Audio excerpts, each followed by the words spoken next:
What's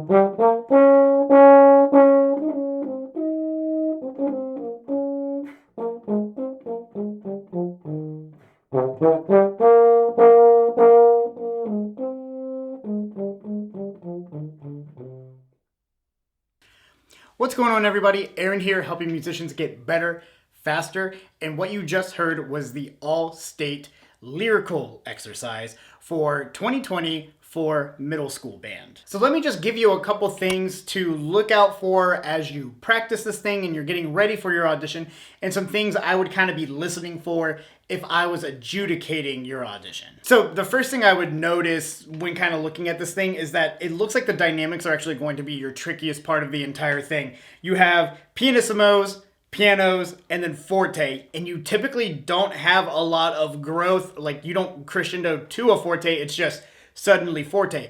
Now, there are crescendos and decrescendos, but those are all within the context of piano or pianissimo. And then, like, you just have to jump directly into a forte. So just making sure that you really pay attention to that. You don't try to crescendo to the forte. You try to do it exactly where it's written, because these are terrace dynamics. These are supposed to be loud than not. You literally have measures where you are forte, and then right next beside it, you have a measure where you are piano, and then another pickup into another measure that's forte. Like, you want to make sure that you're really doing everything you can to really exaggerate those terrace dynamics. And I would also suggest that you play your pianissimo a little bit louder than you might if you were like in band or anything, because if you're in band, there's other people in your section, so if you kind of ghost the note, if it doesn't really come out, you can still kind of, like, there's sections around you, like there's people around you to kind of cover up that happened, and you can get into it.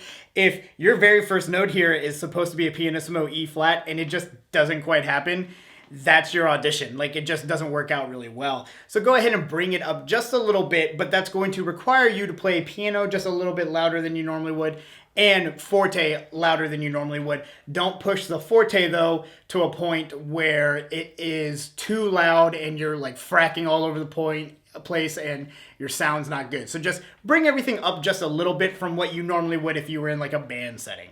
Now, the second big thing with this is you have a lot of like double articulation markings. So you'll have something that's like staccato with a slur on top of it, or accents with a slur on top of it.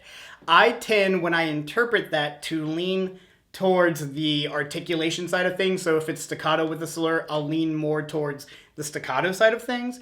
And then if it happens to be a accent with a slur, I'll put the accent in. I'll make sure I do the accent. So with staccatos, I'm separating, even though I'm trying to maintain still a sense of legato-ness.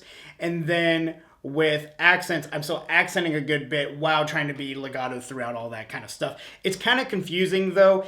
The best thing I can tell you is, honestly, just make sure you're playing it the exact same. So make sure that every single time you see that slur marking with a staccato, make sure whatever notes are in there, that it sounds the same throughout the entire piece. So that way, even if you're not matching the way the judge would interpret those markings, at least you're making your case and you're being consistent, and they can go, well, this is just how this person sees it, and maybe they'll side with you on that, even if it's not exactly how they see it. And then the last big thing is going to be tempo. It's just tendencies. We tend to, as people, to play quieter stuff, slower, louder stuff, faster. So making sure you maintain the tempo that you start at is going to be really, really, really important, especially as you go through the 32nd notes and the 16th notes and all that sort of a thing. Just making sure that you maintain a consistent tempo. I know that every single time I judge anything like this, I'm sitting there just tapping along. Even though this is the lyrical exercise, you still want to think about it that way.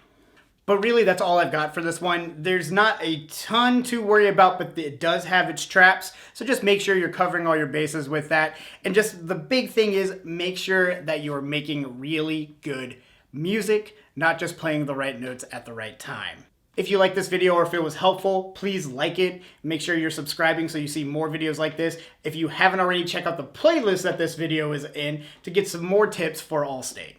Until next time, my name's Aaron. Be happy, but never satisfied.